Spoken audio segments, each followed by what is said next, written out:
आज हम लोग स्टार्ट करेंगे केमिस्ट्री।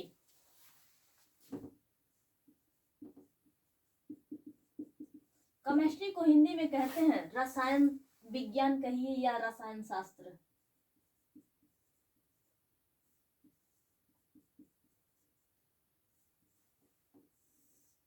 सबसे पहले हम लोग जान लेते हैं कि केमिस्ट्री कहते किसे हैं। तो विज्ञान की वह शाखा जिसमें पदार्थ के गुण, संगठन, संरचना का अध्ययन किया जाता है वही केमिस्ट्री कहलाता है। पहला जो इसमें चैप्टर है पदार्थ एवं उसकी प्रकृति। पदार्थ एवं उसकी प्रकृति।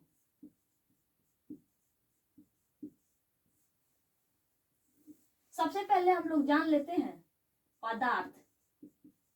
पदार्थ कहते किसे हैं। इसे इंग्लिश में मैटर कहते हैं। सबसे पहले हम लोग जान लेते हैं कि पदार्थ कहते किसे हैं। तो पदार्थ जो कहते हैं वो दुनिया का कोई भी चीज जिसमें द्रव्यमान हो, जो स्थान घेरती हो, अपने संरचना का विरोध करती है, वो सभी क्या कहलाती हैं? पदार्थ कहलाती हैं। अब हम लोग देख लेते हैं पदार्थ को दो भागों में बांटा गया है।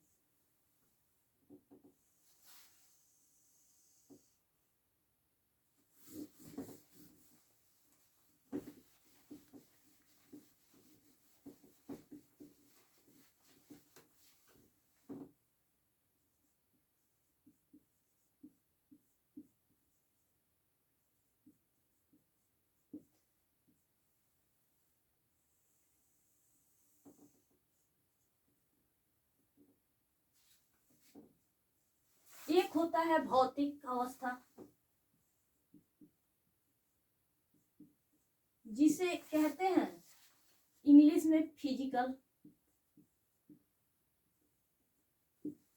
एक होता है रासायनिक अवस्था, जिसे इंग्लिश में कहते हैं केमिकल।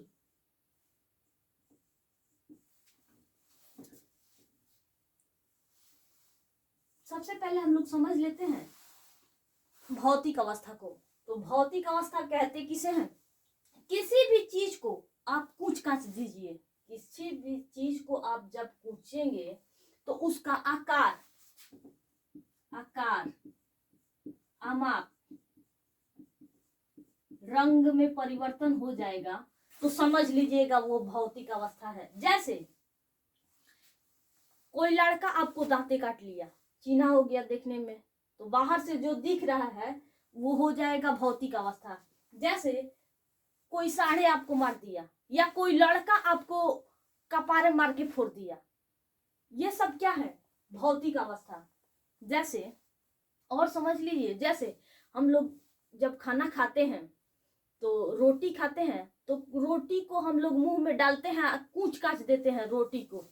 तो जब रोटी को कूच काच देते हैं तो वो है भौतिक अवस्था। लेकिन हमारे मुंह में जो लार है, उस लार से जब मिल जाता है तो वो हो जाता है रासायनिक अभिक्रिया, रासायनिक अवस्था। यानी हमारे मुंह में जो होता है वो भौतिक और रासायनिक दोनों होता है, ठीक है। लेकिन जब वो पेट में चला जाता है तो पेट में हाइड्रोक्लोरिक अम्ल होता है, वो उसे पचा देता है, तो उसमें केवल रासायनिक होता है। तो किसी भी चीज को आप कूच काच दीजिएगा,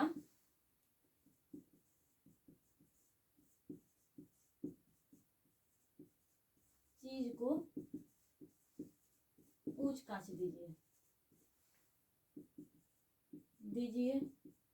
परिवर्तन हो जाएगा, आपको भौतिक अवस्था प्राप्त हो सकता है। अब हम लोग देख लेते हैं भौतिक अवस्थाओं को 5 भागों में बांटा गया है।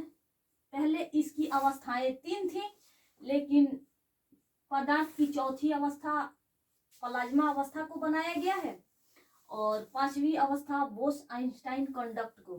तो हम लोग देख लेते हैं बारी बारी से। पहला है ठोस, जिसे इंग्लिश में सॉलिड कहते हैं।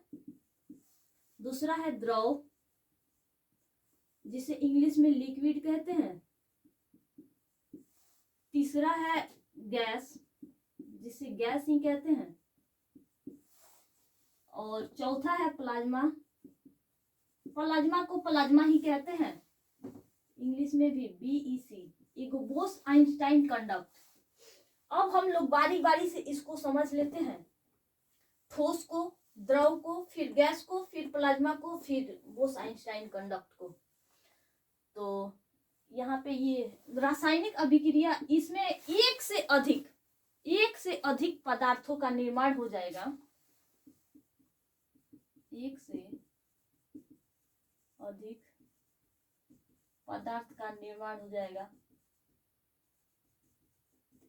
वो रासायनिक अवस्था कहलाएगा। जैसे मान लीजिए आपको सांप काट लिया, उसका विष अंदर चला गया, जब विष अंदर चला गया तो वो कौन सा क्रिया हुआ, रासायनिक अवस्था है। बिच्छू काट लिया, वो भी हो जाएगा। मान लीजिए कोई बच्चा आपको दांत से काट लिया, तो जो दिख रहा है वो तो भौतिक है, लेकिन वो काट लिया, उसके दांत का विष अंदर चला गया, तो वो हो जाएगा रासायनिक। समझ में आ रहा है? अब देखिए यहाँ पे ठोस कैसे पहचानेंगे? इसका ठोस का जो आकार और आयतन दोनों निश्चित होता है, आकार और आयतन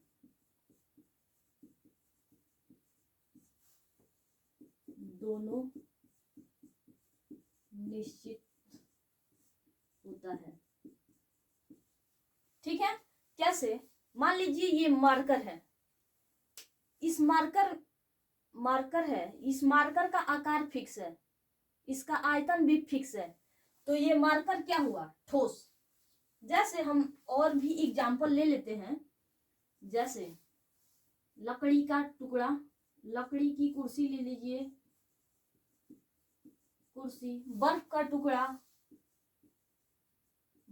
टुकड़ा, ऐसे बहुत सारे एग्जाम्पल हो सकते हैं जिसका आकार आयतन फिक्स है, वो ठोस है। ये बोर्ड भी क्या है? ठोस है। अब द्रव में देखते हैं, जिसका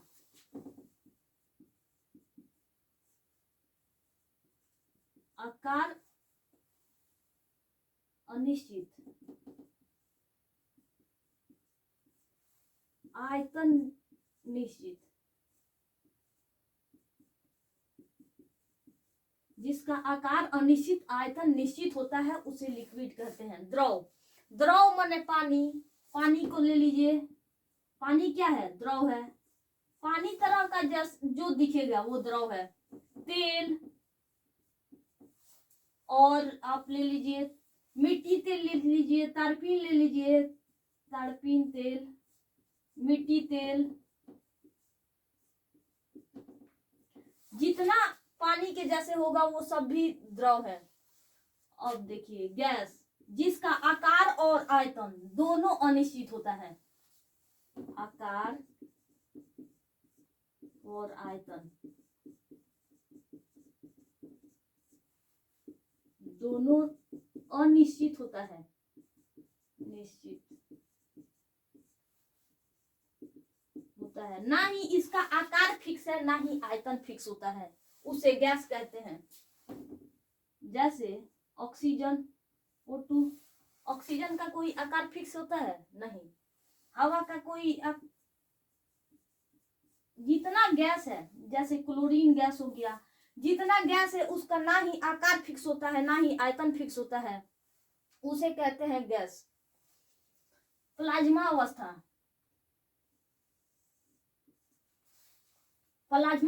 जो होता है, उच्च ताप को या हाई टेम्परेचर को प्लाज्मा अवस्था कहते हैं। हाई टेम्परेचर जो होता है उसे ही प्लाज्मा अवस्था कहते हैं। जैसे 6000 डिग्री सेंटीग्रेड, 2000 डिग्री सेंटीग्रेड, इतना उच्च ताप पर किया जाता है कि उसमें ठोस भी गल जाता है, और वो द्रव भी नहीं रहता है और ठोस भी गल जाता है। तो उस अवस्था को जो कहते हैं वो प्लाज्मा अवस्था कहते हैं, वो ऐसी अवस्था को। ये देखने में अगर आपको मैं बता दूं समझने के लिए, तो ये खाखार की तरह दिखता है। जैसे हिल डुल मुड़ सकने वाला होता है, ये विद्युत का सुचालक होता है, सुचालक उसको बोलते हैं जो करंट को जाने देता है।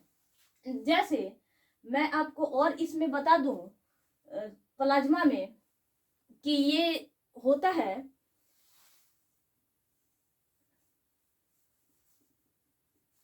प्लाज्मा जो होता है ये विद्युत का सुचालक होता है और ये मुड़ सकने वाला होता है। और इसके बारे में विशेष बता दूं कि ये देखने में आपको जैसे सोना चांदी को गलाया जाता है,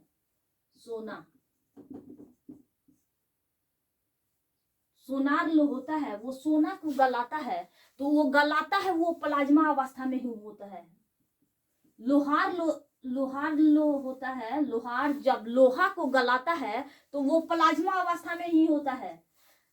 जमीन से जब जमीन के अंदर से जब मैग्मा निकलता है जिसे ज्वालामुखी कहते हैं, वो ज्वालामुखी भी प्लाज्मा अवस्था में होता है।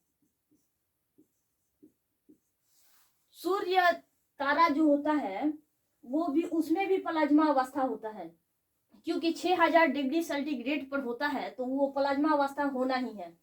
तो ऐसे समझ सकते हैं आप। जैसे अब इसको देखिए, बोस आइंस्टाइन कंडक्ट, एगो भारत के वैज्ञानिक थे जिनका नाम था सत्येंद्र नाथ बोस। उन्होंने 1920 में बोस आइंस्टाइन कंडक्ट की गणना किया था। अभी इस पे रिसर्च ही चल रहा है इस पर। ये तो हाई टेम्परेचर पर, उच्च ताप पर इसको करके देखा गया है। उच्च ताप मतलब 2000 ले जाइए, 6000, 3000, मतलब ऊपर जितने जाए उतना पे। लेकिन इसको एकदम ठंडा करके देखा गया है, -273 डिग्री सेंटीग्रेड पर इसे ठंडा करके देखा गया है बोस आइंस्टाइन कंडक्ट को। अभी इस पे रिसर्च चल रहा है, ये हम लोगों को अभी दिख नहीं सकता है। तो इसके बारे में आगे पढ़ा जाएगा, हो जाएगा रिसर्च। तो अब हम लोग देख लेते हैं रासायनिक को।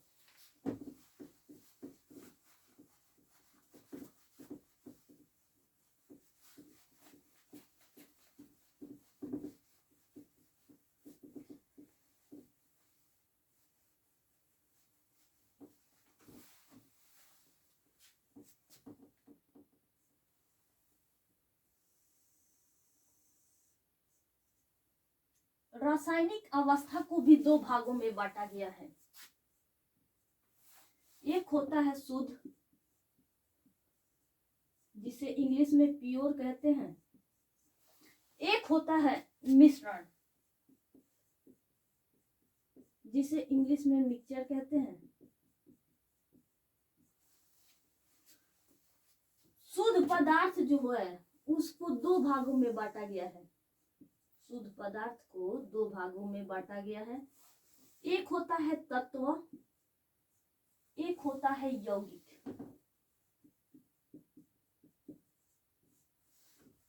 तत्व को एलिमेंट्स कहते हैं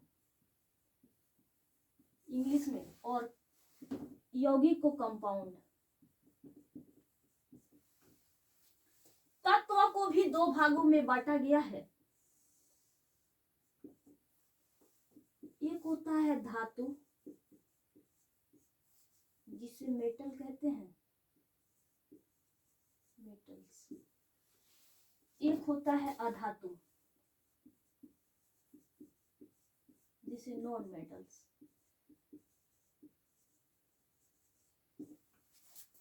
एक होता है उपधातु, जिसमें धातु और अधातु दोनों गुण पाया जाता है, उसे उपधातु कहते हैं। ये यौगिक है, इसको भी दो भागों में बांटा गया है। एक होता है कार्बनिक, जिसे इंग्लिश में ऑर्गेनिक कहते हैं। ऑर्गेनिक। एक होता है इनऑर्गेनिक, अकार्बनिक, बनिक।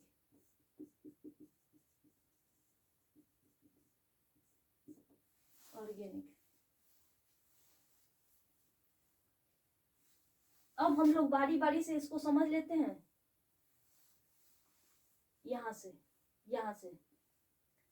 ये मिश्रण है, इसको भी दो भागों में बांटा गया है। एक होता है समांगी मिश्रण, समांगी मिश्रण। एक होता है जिसे इंग्लिश में होमोजीनियस कहते हैं। एक होता है विषमांगी मिश्रण, विषमांगी मिश्रण जिसे हाइड्रोजीनियस कहते हैं। ठीक है, अब हम लोग बारी बारी से समझ लेते हैं तत्व से।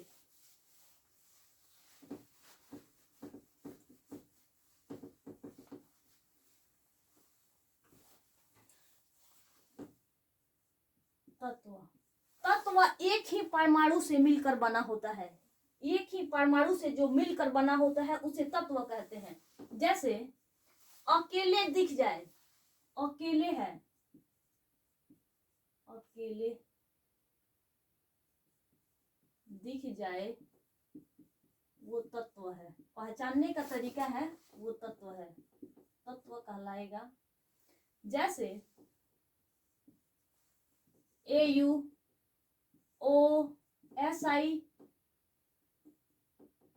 जितना अकेले है सभी तत्व है। अब देख लेते हैं यौगिक, यौगिक दो गो मिलके फार्मूला बना दे, दो गो मिलके फार्मूला बना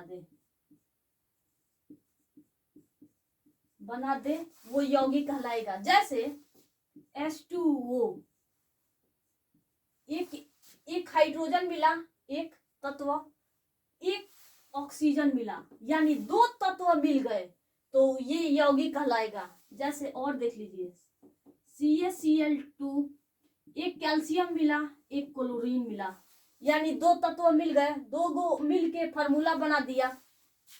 NaCl, एक सोडियम मिला, एक क्लोरीन मिला, यानी दो गो मिल गया, तो दो गो मिल के जो फार्मूला बना देगा वो यौगिक कहलाएगा।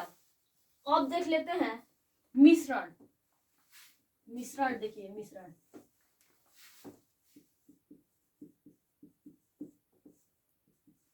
मिश्रण उसको कहते हैं जिसका कोई फार्मूला नहीं बनता, जिसका कोई फार्मूला नहीं बनता।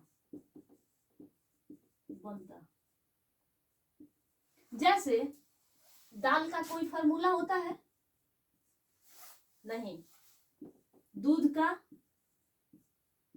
जूस का, हवा का, ऐसे ही जिसका फार्मूला नहीं होता है वो मिश्रण कहलाता है। समझ में आया? अब देखिए, अब यहां से फिर हम लोग चलते हैं तत्व से।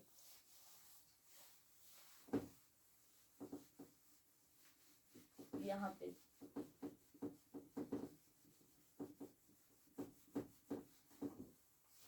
धातु लिख देते हैं, एक अधातु, एक उपधातु।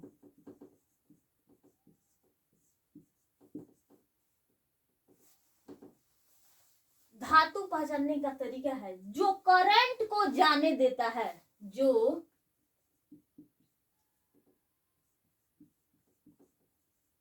करंट को जाने देता है वो धातु कहलाता है। और जो करंट को नहीं जाने देता है, जो करंट को नहीं जाने देता है वो उपधातु। और जो तनी तनी करंट को जाने देता है, जो तनी तनी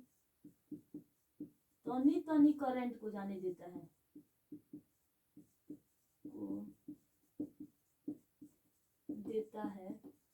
वो उपधातु कहलाता है। यानी उपधातु में वो आएगा जिसमें धातु और अधातु दोनों गुण पाए जाएंगे। अब देखिए, धातु जो होता है वो विद्युत का सुचालक होता है, सुचालक। अधातु जो होता है वो विद्युत का कुचालक होता है, कुचालक। उपधातु जो होता है वो विद्युत का, वो अर्धचालक होता है, अर्धचालक। सुचालक उसको बोलते हैं जो करंट को जाने देता है, कुचालक उसको बोलते हैं जो करंट को नहीं जाने देता है, अर्धचालक उसको बोलते हैं जो तानी तानी करंट को जाने देता है। तानी तानी करंट को, जैसे चिप जो मोबाइल का होता है उसमें तानी तानी करंट जाता है, तो वैसे ही जो करंट को जाने देता है, एल्युमिनियम का तार होता है वो करंट को जाने देता है ना। तो वैसे ही जो करंट को जाने देता है वो धातु, और जो करंट को नहीं जाने देता है वो अधातु, और जो तानी तानी करंट को जाने देता है वो होता है अर्धचालक, सुचालक। इसका धातु नाम है लेकिन इसका सुचालक काम है, चालक काम है, मतलब चालक जाने देगा। अधातु इसका नाम है, कुचालक इसका काम है, उपधातु इसका नाम है, अर्धचालक इसका काम है। ठीक है, समझ में आ गया। अब हम लोग चलते हैं यौगिक। यौगिक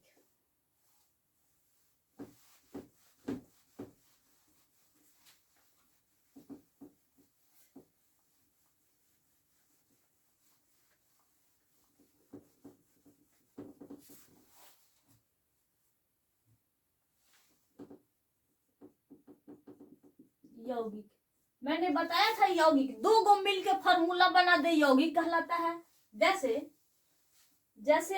यौगिक जो है वो दो प्रकार का होता है, एक कार्बनिक होता है, एक अकार्बनिक होता है, एक ऑर्गेनिक एक इनऑर्गेनिक। कार्बनिक एक अकार्बनिक।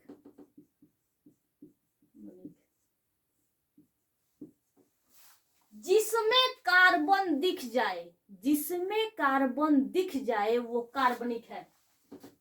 जिसमें कार्बन दिख जाए वो कार्बनिक है।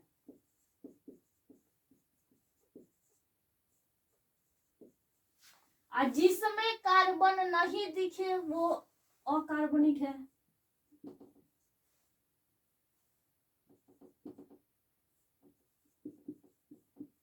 कार्बन नहीं दिखे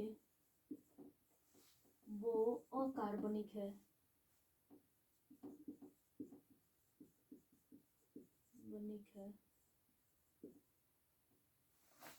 कार्बनिक जैसे CH4, इसमें कार्बन है तो ये कार्बनिक है। CH4, इसमें CH3 कर दीजिए, इसमें भी कार्बन है। जिसमें कार्बन दिख जाएगा वो कार्बनिक है, जिसमें कार्बन नहीं दिखेगा वो अकार्बनिक है। जैसे H2O लिख दिए तो इसमें कहीं कार्बन आपको दिख रहा है? नहीं है, कार्बन नहीं दिख रहा है यानी अकार्बनिक है।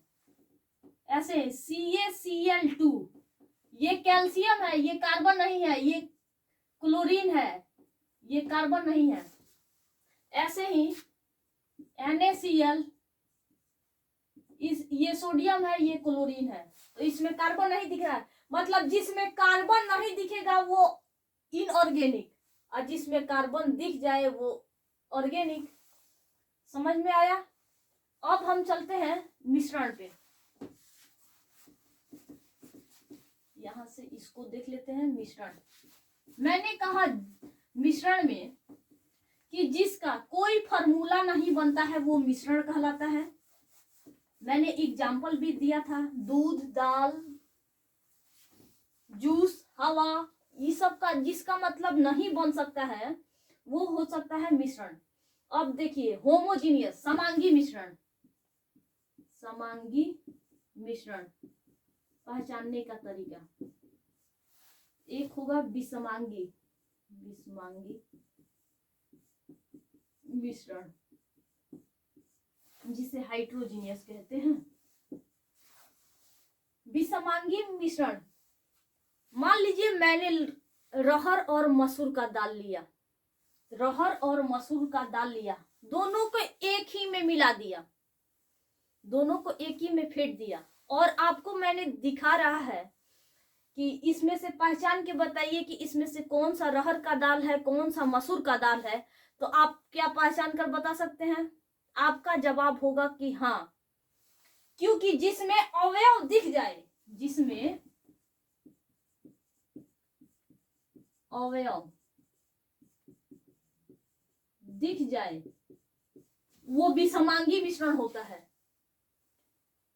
वही उसी दाल को मैं पानी डाल के उसको दाल बना दूं, दाल जब दाल बना देंगे खाने वाला, तो क्या आपसे पूछा जाएगा कि आप इसमें से पहचान के बताइए कि कौन सा इसमें से मसूर का दाल है, कौन सा रहर का दाल है, तो क्या आप बता सकते हैं? नहीं बता सकते हैं। तो जब अवयव नहीं दिखेगा, अवयव नहीं दिखेगा वो हो जाएगा समांगी मिश्रण, और जिसमें अवयव दिख जाए वो विषमांगी मिश्रण। जैसे एक और समझ लीजिए, मान लीजिए मैं नमक को ले लिया, नमक और चीनी को एक ही में मिला दिया, और आपसे पूछा कि इसमें से बताइए कौन सा चीनी है, इसमें से कौन सा नमक है, तो आप पहचान कर बता सकते हैं, क्योंकि नमक, चीनी का दाना थोड़ा बड़ा होगा, नमक का दाना थोड़ा छोटा होगा, तो आप पहचान कर बता सकते हैं कि ये चीनी है, ये नमक है। तो अगर हम इसी नमक और चीनी को हम पानी डाल के घोल दें, तो क्या आप बता सकते हैं कि इसमें से कौन सा नमक है, कौन सा चीनी है? नहीं बता सकते हैं। जब नहीं बताएंगे, यानी ये उसमें अवयव नहीं दिख रहा है, तो वो समांगी मिश्रण है। और जिसमें अवयव दिख जाए वो विषमांगी मिश्रण है। जैसे क्लास में बॉय और गर्ल बैठे हैं, मान लीजिए, तो इसमें से मैं पूछूं कि इसमें से कौन सा गर्ल है, कौन सा बॉय है, तो आप आसानी से देखकर बता सकते हैं कि ये आदमी गर्ल है, ये आदमी बॉय है। अगर मैं सबका बाल छिलवा दूं और सबको एक ही जैसा पोशाक पहना दूं, तो क्या आप पहचान कर बता सकते हैं? पहचानने में आपको थोड़ी दिक्कत होगी, तो वैसे ही इसको पहचानना है। ठीक है, अब हम लोग इसमें जो पढ़ना है वो अब परमाणु, एटम के बारे में।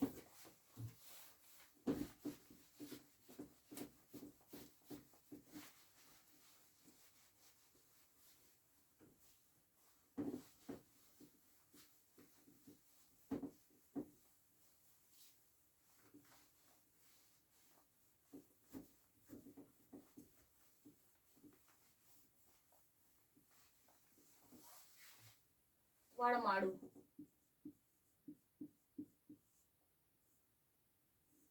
परमाणु को इंग्लिश में एटम कहते हैं। अब बताते हैं हमको, छोटे छोटे कण को परमाणु कहते हैं। छोटे छोटे कण को, छोटे छोटे कणों को परमाणु कहते हैं।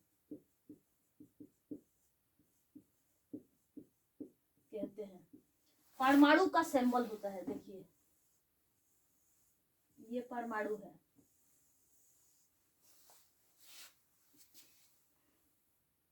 परमाणु के अंदर न्यूट्रॉन और प्रोटॉन होता है।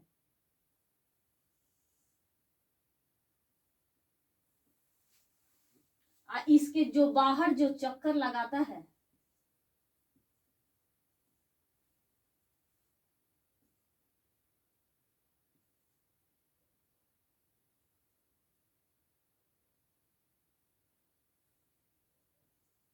इसके बाहर जो चक्कर लगाता है वो इलेक्ट्रॉन होता है। तो परमाणु की जो त्रिज्या होती है, परमाणु बड़ा होता है, ये परमाणु है, परमाणु बड़ा होता है, लेकिन ये है नाभिक, नाभिक छोटा होता है, नाभिक छोटा होता है, परमाणु बड़ा होता है। दिखाई दे रहा है? परमाणु की जो त्रिज्या होती है, परमाणु की त्रिज्या जो होती है